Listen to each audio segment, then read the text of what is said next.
It's got more canals than Venice. It's a city where you can shop till you drop. High on excitement and sweet temptation. We're taking a break in Britain's second city, Birmingham.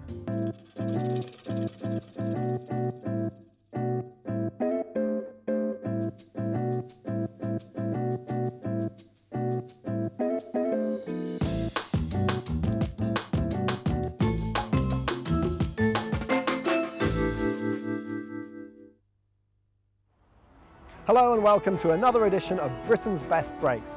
I'm Graham Bell, and this time we're in one of the country's most exhilarating locations, Birmingham. As Britain's second city, it has a cosmopolitan buzz with a rich heritage and plenty of top attractions. Birmingham's a great city to take a break in, packed with places to visit and things to do. I'm Amy Garcia, and Graham and I will be helping you to make all the right choices in places to stay, places to eat. We'll even be showing you some of the sights. There's loads to get through, so let's get started.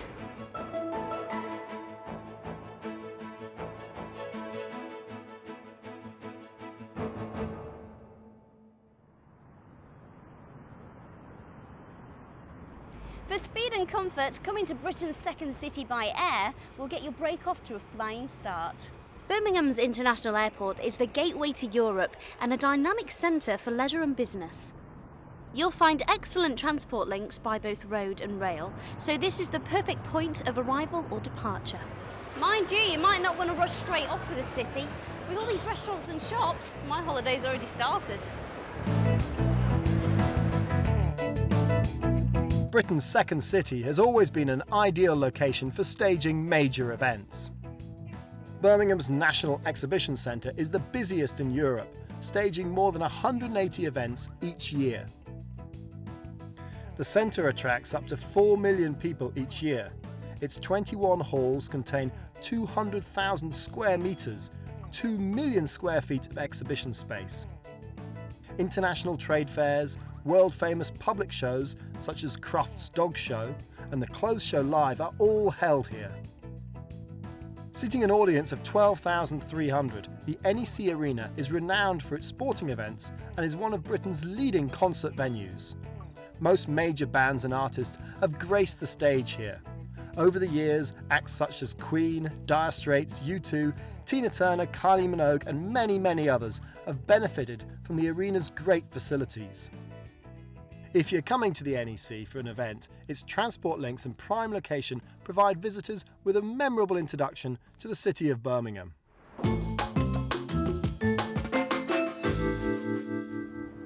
Birmingham's status as Britain's second city means that if you love shopping, you'll be spoilt for choice here. There are some great places to shop, but for starters, let's take a look at the Bull Ring. 21st century Birmingham is one of Europe's major shopping centres, and when you visit the Bull Ring, it's easy to see why. This is the heart of the city, with over 160 imaginative shops and more than 25 restaurants to choose from. There's handy access from New Street Station, with ample car parking nearby. Using the touchscreens, you can browse the interactive store directory and keep up to date with the latest travel news. This is one shopping experience which will keep any retail therapist occupied for hours. Sports fans coming to Birmingham will have plenty to keep them occupied. How about 2 top football teams and a legendary cricket ground? Villa Park has been the home of Aston Villa Football Club since 1897. They've won both the league title and the FA Cup 7 times. Birmingham City Football Club, known as the Blues, date back to 1875 and produced Britain's first £1 million player, Trevor Francis. Edgbaston is a regular home for Test cricket, and the county championship with Warwickshire winning the title on no less than 5 occasions.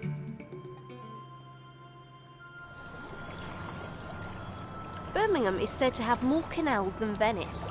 In the middle of the 18th century, there were 174 miles of canals here, and even today, 114 miles remain. With the city's renaissance during the 1990s, what a century ago were England's industrial motorways are today a great asset for tourism, which adds greatly to the quality of life in the city. Nowhere is this more evident than in the stylish heart of the city, Brindley Place. Next door to the International Convention Centre are the world-famous Symphony Hall and National Indoor Arena. Morning, noon and night, Birmingham's Brindley Place, with its stylish bars and restaurants, is vibrant, lively and colourful. You'll find restored canals, tree-lined streets, 3 public squares and individual shops, along with world-class galleries and attractions, all adding to its character. Well, we've already taken a look at the retail therapy pleasures of the Bullring, but there are several dimensions to shopping in Birmingham, and one of them is the mailbox. The mailbox is a landmark building in Birmingham city centre and a key attraction alongside the city's visitor destinations. It features the largest collection of standalone designer stores outside London and brings together designer fashion and lifestyle shops, luxury apartments, 2 hotels, secure 24-hour parking and an array of restaurants and cafe bars, all in an exclusive waterside setting only 2 or 3 minutes walk from New Street Station.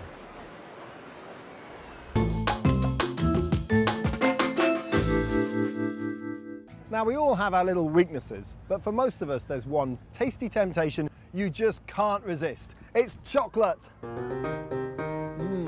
Cadbury World at Bourneville, Birmingham takes you through chocolate's history, shows you how it's made and offers you a taste. Your tour starts in the forests of the Aztec and Mayan Indians. Cocoa was central to their lives, and from them the secret came to Europe.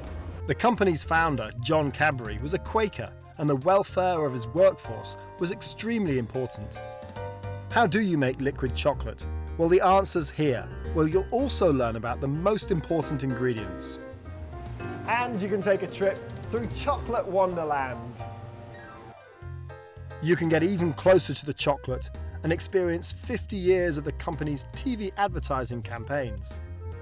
Purple Planet is an interactive exhibition where you can do all sorts of things with chocolate. Once you've discovered chocolate's big secret, you can create your own delicacy, warm liquid chocolate. Now, can I have mine with everything on the top row, please? And you can round off your visit with a treat to take home. The Birmingham Wheel and city's canals are a reminder of the city's engineering prowess, and a great part of that heritage lives on at Tyseley, where the combination of steam and Shakespeare make a powerful brew.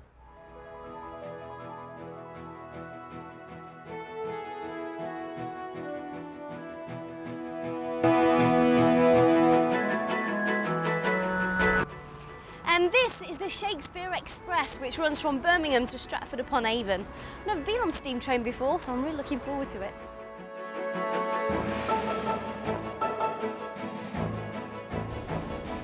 Now this is what I call the way to travel. Breakfast, dinner or afternoon tea on the rails. And a perfect window seat, very civilised.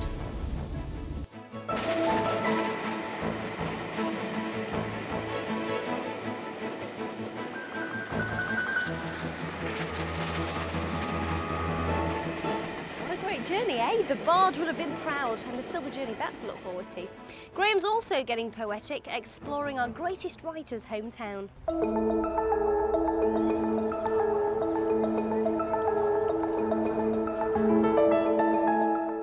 Stratford-upon-Avon is home to the world-famous Royal Shakespeare Company, and this is the Swan Theatre, dating back to 1875 when local brewer Charles Edward Flower campaigned to have a theatre built in the town of Shakespeare's birth.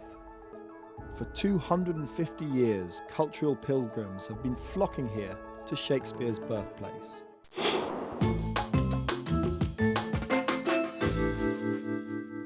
After that leap back across the centuries, from steam trains to the Bard of Avon, I wonder what William Shakespeare would have penned over our next visit.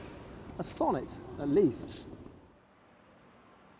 Birmingham may be miles from the sea, but the National Sea Life Centre brings the ocean to the city. The centrepiece is this 1 million litre ocean tank, and walking through the tunnel gives you a real insight into life beneath the ocean waves.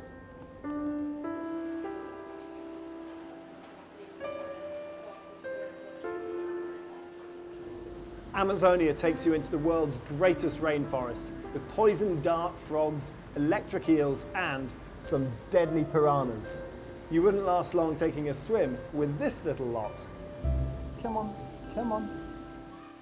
With over 60 displays and a strong commitment to breeding and conservation, this is underwater exploration the easy way.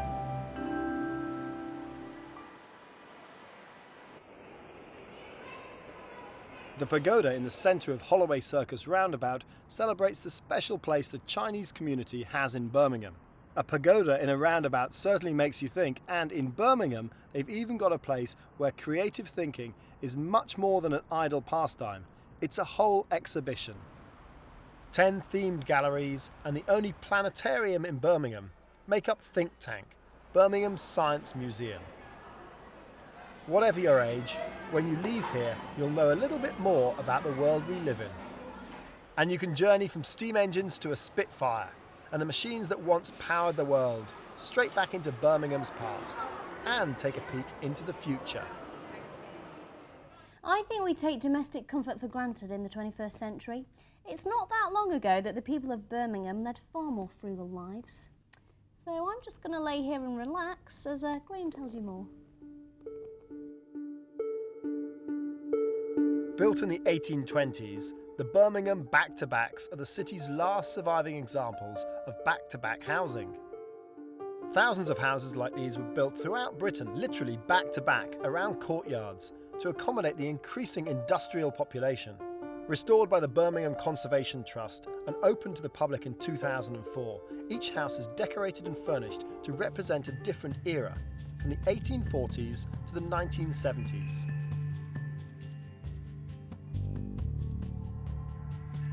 Visiting this unusual National Trust site is by guided tour only, so it's a good idea to book in advance.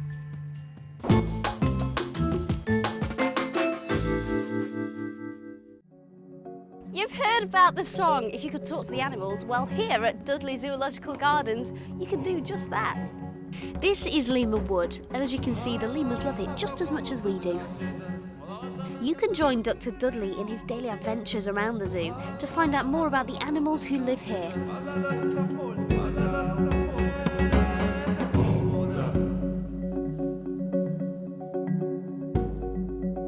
This is Callie, the Californian king snake. Thank you, Dr. Dudley. God, it's quite heavy. Very, very strong. The great thing about Dudley Zoo is you can get really hands-on with the animals. A zoo is a real adventure, but this one has something extra. Its own castle. Dudley Castle dates back to 1071. It was rebuilt in 1530 by John Dudley, who plotted to put Lady Jane Grey on the throne. Queen Mary was not amused, and both Dudley and Lady Jane simply lost their heads. Birmingham's canal navigations include over 100 miles of narrow canals, lots of junctions and locks, and that most fascinating waterway feature, tunnels. The Dudley tunnels are prime examples of 18th century determination and engineering skill. This was the domain of the Earl of Dudley, and the tunnels were crucial for transporting limestone from his mines under Castle Hill. The main Dudley Tunnel was begun in 1785 and took 7 years to complete. Today you can explore the Dudley tunnels on guided boat trips which run throughout the year. Getting around by canal boat is one thing, but over in Solihull, Graham's found a very different and speedier mode of transport.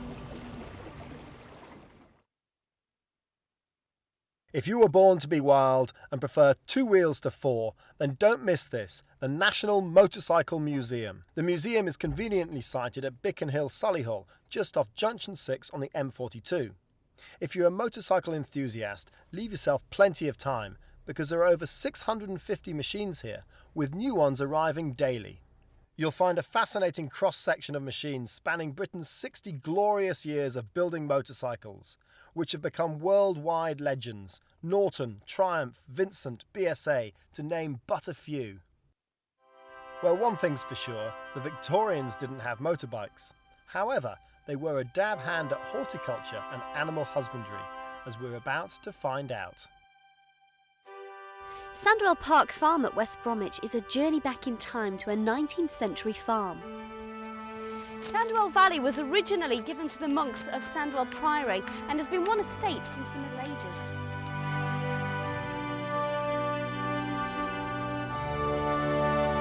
This is country life as it was back in the days of Queen Victoria. As you can see from Roy's very snazzy outfit. Looking good, Roy. I can't believe this comes from here. They sell 250,000 litres of quality milk here each year. With 17,000 acres of natural walks, lakes and 2 working farms, you'll get a real insight into our agricultural heritage. Well, after our trip around Greater Birmingham, we're now going to head back into the city centre, as we've still got some more interesting places to see and a little more shopping to do, which is essential, of course. If you're like me and you love shopping, then you'll be spending plenty of time in central Birmingham. The Palisades shopping centre above New Street Station is the gateway to the city centre, with over 80 outlets, which include some of the biggest high street names. During the 19th century, Birmingham became known as the workshop of the world, and nowhere was that title more deserved than here in the Jewellery Quarter. The Museum of the Jewellery Quarter is an amazing time capsule, and it represents the city's industrial past.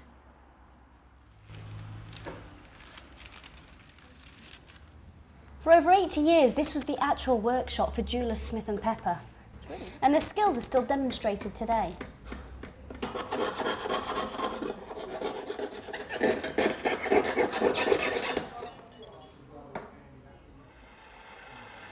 With a lively guided tour and a pleasant cafe, the museum provides a real insight into a fascinating trade.